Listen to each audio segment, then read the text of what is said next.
I'm a trustee of a charity which works very closely with the Ministry of Defence, where our executive team had a meeting at MOD, which included a number of American officers. How on earth are we going to deal, given that we've got troops in Estonia and there are Americans in Estonia, how on earth are we going to manage our way out of this going forward? Yes, so that was, I'll summarise it very much. It was a question really about the texture of the relationship with America in these times of volatility and uncertainty about who can rely on who, with a reference to the fact that we have troops as far away as Estonia. Dominic, you raised some of these issues.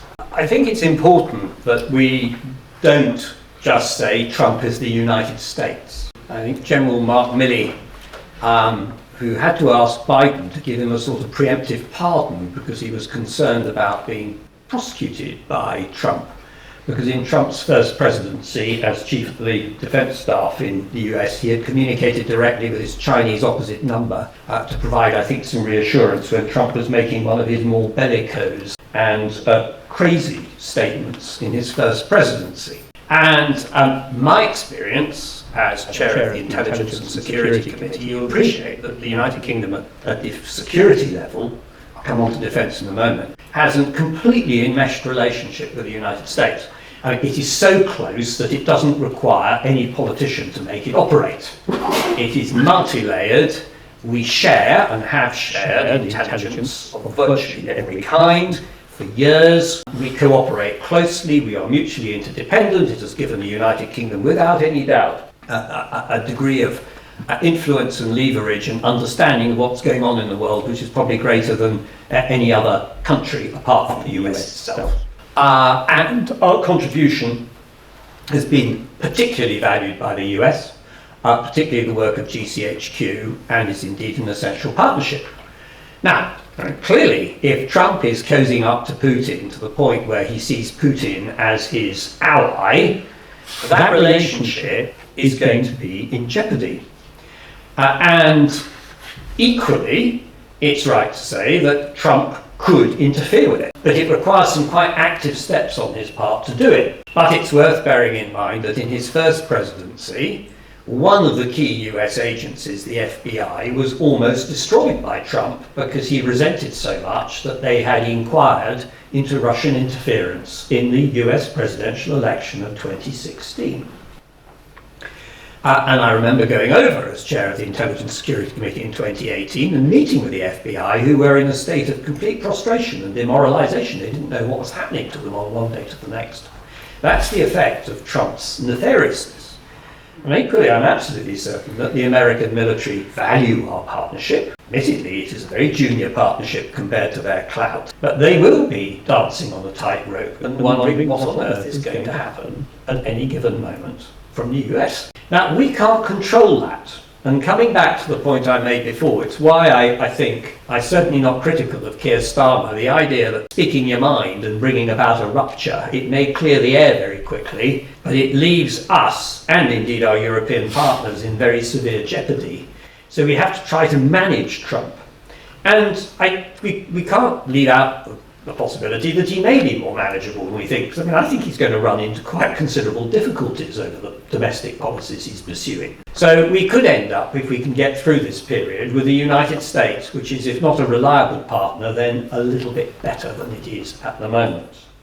But as for our troops, I've got a son in the army, so it's a subject of some interest to me. You're absolutely right. Without the US support, the whole articulation of European defence is called into question. It is obvious over the issue of deploying peacekeepers, inverted commas, in the Ukraine. That is the extent to which, I'm afraid, Europe has failed to wake up to the realities, and the United Kingdom particularly, to the realities of reliance on a great power, which of course has brought some very easy benefits to us, but which also has drawbacks. But we are just going to have to manage that as best we can on a day-to-day basis, because there is otherwise no other solution. But what we should be doing, as I was saying earlier, is rapidly taking steps to restore our defence expenditure to a level where Europe can actually conduct its defence on its own. Molly, briefly. Yeah, just three brief things to add. The first one is I was quite rude about Keir Starmer. Yeah, so I mean, I do think Starmer's on the wrong track in terms of the trade deal, but I agree with, we can't agree with each other all the time. I'll find a way to disagree with you, but I do agree with what he said about the defence guarantee, and I think the thing is with the Article 5 guarantee under NATO, if you challenge it, if you think it's not there, it's not there. You know, if the Mutual Defence Pact is not credible, then it ceases to exist automatically because it's all about believing that it is there. And so I'm not going to say I don't believe it's there, but I am going to say that I think it's important that we maintain that in place until we're in a position in order to organise our own defence, and we have to do that quite rapidly. And part of that we haven't discussed yet is the need for Germany to become a military power again. And what we're doing is rethinking the settlement from the end of the Second World War. And we can all understand why at that stage we didn't want Germany to be a military power, but it's obviously going to be crucial in organising this defence now. And the other thing is thinking how defence cooperation in Europe will actually work. And everybody says, don't mention the European army because nobody in the UK thinks that's a good idea. You don't necessarily have to have a unified military command. Certainly we should have coordination over kit, so we can share that and we can procure together. And those things, it's extraordinary they don't happen already, but they don't. So there's a lot of scope there, and joint missions and so on. Molly, you mentioned we lost 4% GDP in the just in trade as a result of Brexit, and that I believe that figure is already with the new trade agreements with the Commonwealth and the USA and Japan. So aside from obviously rejoining the single market, like that's the given, what do you think it would take for the UK to actually like reclaim those 4% in trade? Is it simply the case of it's very hard to make those bilateral trade agreements on WTO rules, or is it the fact that the UK doesn't have that much to offer in the international markets aside from financial products and services? So, you know, we don't have steel or tech to export, and obviously the UK has a massive trade deficit as well. So what do you think is, what do you think? So, I mean, I did say that quite glibly, didn't I? And obviously there's a lot of OBR research behind that, but you can't sort of go and find that 4%, it went missing somewhere down the back of the sofa or something, and you can just retrieve it. And even if we rejoined the EU now, we wouldn't get that back, because that was about trade. We were making something which people wanted to buy. Somebody else is now making that thing within the single market. So that, unfortunately, is probably lost to us, and it's just one of many ways in which our economy is failing really badly. So I do think we should be, because it's systemic, right? We export within a system, and as we export and import, that increases our apparent GDP. So one of the questions I would ask is, as a green economist, I would be interested to say, well, which parts of that actually have economic value and social value and aren't having a negative impact on the environment? So I'm not particularly an economist that's interested in chasing after GDP for its own sake. I mean, that's what Rachel Reed is doing. I don't think that's a particularly good idea, and anyway, she's not going about it in the right way. I mean, I'm very opposed to the increase in national insurance, and, you know, it'd be much more efficient, in my view, to tax wealthy people and rejoin the EU single market. But anyway, aside from all of that, I think we have had a great problem in our economy since the financial crisis, because we're just not generating the value in real terms that we generated in financial terms in the years leading up to that. And so I think there's a fairly straightforward answer here, which is in a robust industrial policy, investing in sectors of the future, making sure that as we move towards being a green economy, we're actually making the infrastructure and the kit of the green economy here. You know, we don't manufacture solar panels or wind turbines and so on, and that's because China makes them more cheaply. But one of the things that is being thrown up in the air now is, should you be subsidising your own industries of the future? And I think we should be, and I think that would generate growth. That wouldn't be my objective, but it would generate growth, and it would create skilled jobs and address a lot of the problems that we've seen in recent years. So I'm going to write that down, and we're going to launch that, and the Greens will be telling Keir Starmer what to do. But, you know, there was a lot of chat, wasn't there, after COVID, build back better, but we didn't do that. We just built back the same. Aviation expansion, you know, more finance. That's not really the answer. People want to be making things, and that's really the answer, but making things in an environmentally friendly way, and that will help us move through the green transition. That's the priority. Are Trump's tariffs going to bankrupt the economic system? Ooh, well, let me have a go at that one. Well, you know, two friends here, and they both asked me impossible questions. Thank you for that one, Greg. No, I think what might bankrupt the system is what they're doing on finance, actually. I'm not quite sure what they are trying to do on finance, because obviously one of the reasons the US economy has been incredibly powerful is because they have a very dynamic economy and they have set up the global trading rules to suit themselves. So that's the reason for US economic success. But the other reason is that they have the dollar, which is the world's reserve currency. That gives them enormous power. It gives them the power to borrow endlessly, really, and to effectively create money from thin air. And at the end of the Second World War, Keynes argued very strongly that no country should have that power because it would give them this hegemonic power in the global economy. And the really bizarre thing is that Trump is trashing both those things simultaneously. Now, some people think he's a sort of disaster capitalist, and some of the people around him are people who benefit from volatility. So if you make short bets on movements in the market, you can make people did that around Brexit as well, you've probably seen that. You can make an enormous amount of short-term gain. So yeah, that's probably my explanation for what they're doing. But because why would anybody who's running a country that has a powerful reserve currency question whether there's sufficient gold in Fort Knox to support it? Even if you thought that, you would not say that out loud, right? But I think the combination of Trump seeking self-aggrandizement, attention and cash for himself, being surrounded by a lot of people who are essentially just interested in cash, is a very volatile, very dangerous combination, and that combination could indeed bankrupt the US. And I think the most important thing we need to do is insulate ourselves against the risk of that. Okay, the risk, the economic risk, some of that's going to come our way, but as we saw in 2008, the really big risk here is the financial system, because then the ATM won't send you any money, your whole economy's finished. So that, I think, if I was in government now, I wouldn't be worrying so much about a few more % of growth. I would be worrying about how to insulate myself against the chaos, the potential unforeseen consequences of the chaos that's happening. It's getting more and more depressing. But, that to me is the risk. And he might precipitate another financial crisis. I think that's quite possible. On the trade side, I hope, and I believe it's quite possible for other countries to just work around what's happening in the US. Then after 4 years, the US will get on board with that. I think there's a possibility that might happen, just operate a WTO type system without the US. Hopefully the politicians will be able to organise that, and then we will be insulated against the worst of it.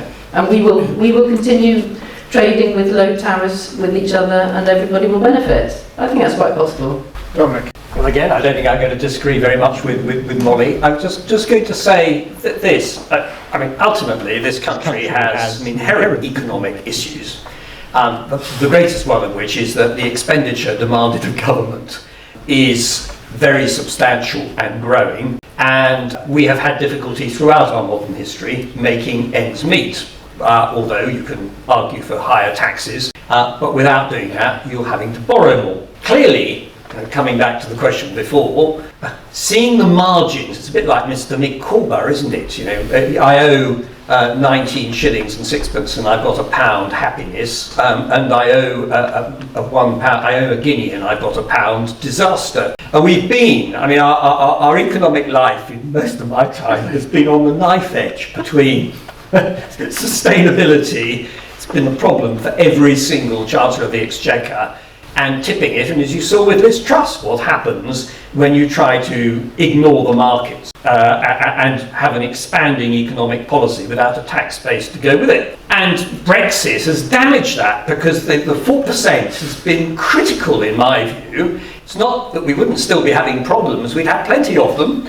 And yes, I agree, they date from the financial crisis of 2008, but we would be just a little bit better off than we are now. And now, of course, we're going to be even worse off because we are now going to have tariffs, which are going to have a small impact on our overall GDP. And meanwhile, the government is trying to operate without raising income tax, which I have to say is quite a remarkable thing to do, and raising national insurance, which I think was a very mistaken thing to do, because you want to encourage business. And I say that as a higher rate taxpayer who doubtless, if I were pursuing this policy, would have to pay more tax. The single market, of course that would change things, but going back into the single market really means going back into the EU. It doesn't make much sense, and I agree with Molly about that. It might be a preliminary stage.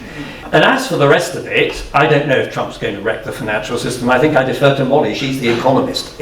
I think the economic world system will survive.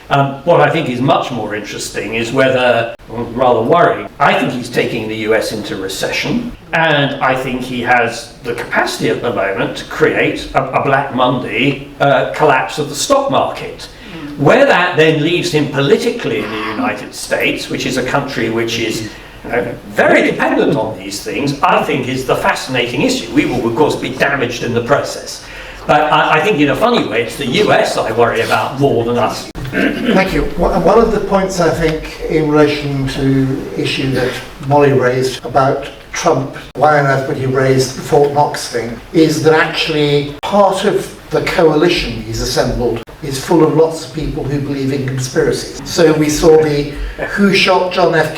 Kennedy, lots of things to do with vaccination. Is the gold really in Fort Knox? That's all about ticking off those particular conspiracy groups. Now, let me see if we've got some questions online. So we've got one or two questions online. Joshua Ward asks, do you think young people are still overwhelmingly pro-European in the UK? And with almost 10 years since the referendum, do you foresee a time when a government will consider a vote on rejoining? This was a question I asked myself. Would young people continue to be pro-European after we'd left the EU? And I thought it was quite in the balance, but the polling that I've seen, and indeed we're carrying out our own very large-scale polling at the moment, is that young people are increasingly pro-European. I find that really encouraging, and I think it's part of them having a generally worldview that embraces the reality of the global system, which I didn't grow up with that. I had to sort of adjust to that as I got older, but for them that's just a completely natural thing.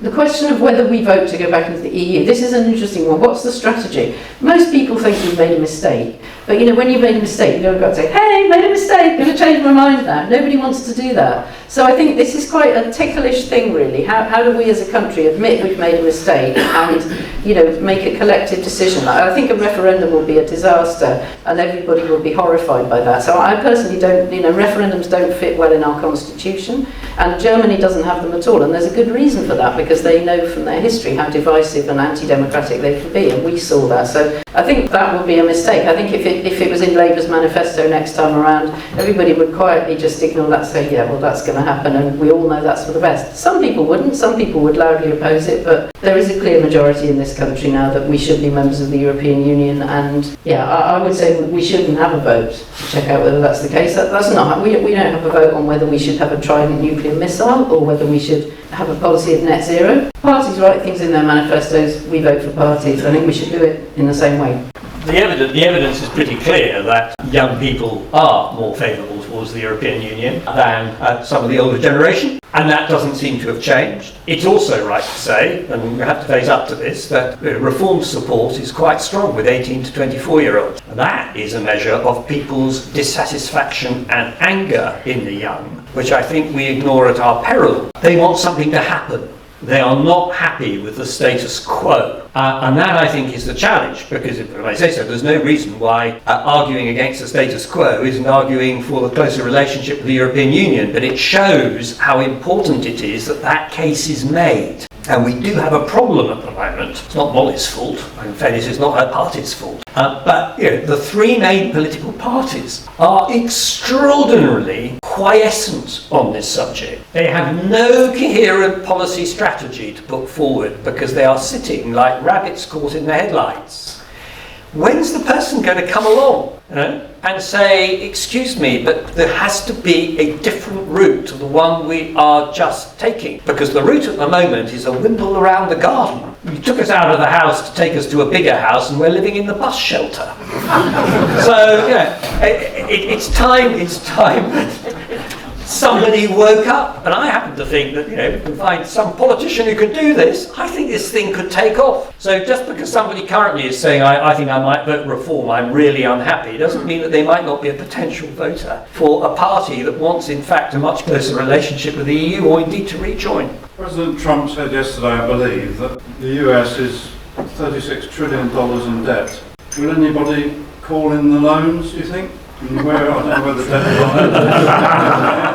is. Well, that was an interesting question about President Trump having said yesterday that the US is 36 trillion in debt and who was going to call the debt in. The trouble with being 36 trillion in debt is, as my great-grandfather, my mother always used to say, is if you owe somebody £200, it's your problem, but if you owe them 36 trillion, it's their problem. At the back there. It seems quite often that this kind of volatile emotions that's used by a lot of political parties nowadays to rally a lot of younger people to vote against being part of the European Union and everything like that seems quite commonplace. Do you think that the government has possibly the plan to create a new trade agreement with the European Union that may not be a part of the EU that would appease that group of people who are so anti-European Union? Yeah, I find this a difficult question to answer. I don't think the EU is about to offer the United Kingdom a Swiss option. Definitely not. They definitely not, says Molly, and that they regret offering the Swiss a Swiss option. So this idea of multi-layered agreements covering certain goods to try to sort of smooth things out, I don't think is a realistic prospect. I think phytosanitary alignment may be a realistic prospect, but it does mean we're rule takers, because once we've done that, we'll have to accept the EU regulation and we won't really have any input into it. I don't actually think at the moment the current government has very much idea what it intends to do in terms of trying to bridge the gap. This is why in the talk I gave I thought we should focus on defence, because I happen to think this is one area where the United Kingdom can get its European partners to bridge the gap, particularly because of course defence is not subject to qualified majority voting. It's either unanimous or it isn't. And so for that reason, although there are some areas that would have some qualified majority voting on procurement, I think there is the capacity for engagement. But if you're asking me the question, do I think Keir Starmer has a strategy for a closer relationship with the EU at the moment? My own gut feeling, talking to former Labour colleagues and others, is no, I don't think he has. This is the problem. Nobody appears to have a strategic sense that they're prepared to articulate in public of where they think we should be going in terms of bridging some of those gaps. I'm really trying hard to find ways to disagree with Dominic, but I completely agree with what you just said, so that's kind of nice but also a shame. So on the question of who owns the US debt, I mean, that is a very important question. I noticed you said Trump said that, I believe, but did you believe Trump when he said that? I mean,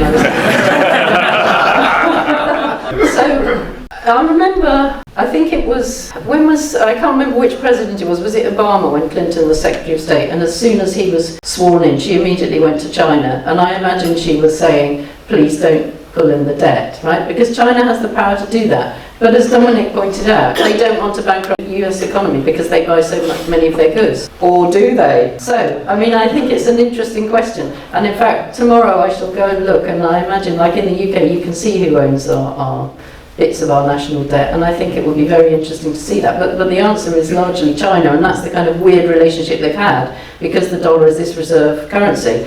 And so it would actually be a lot more positive if the dollar was no longer able to play that role and we had a neutral currency based on a basket of currencies. It would take away that US power, and maybe that's an opportunity if we could find I've written lots of papers trying to find ways to do that, because I think it's really important to balance trade, but also to balance the power of the US, because while they have that power, they can build up this massive army and spend money in ways that destabilise the global economy. So it's a good question. I will think about it. Thank you for asking it.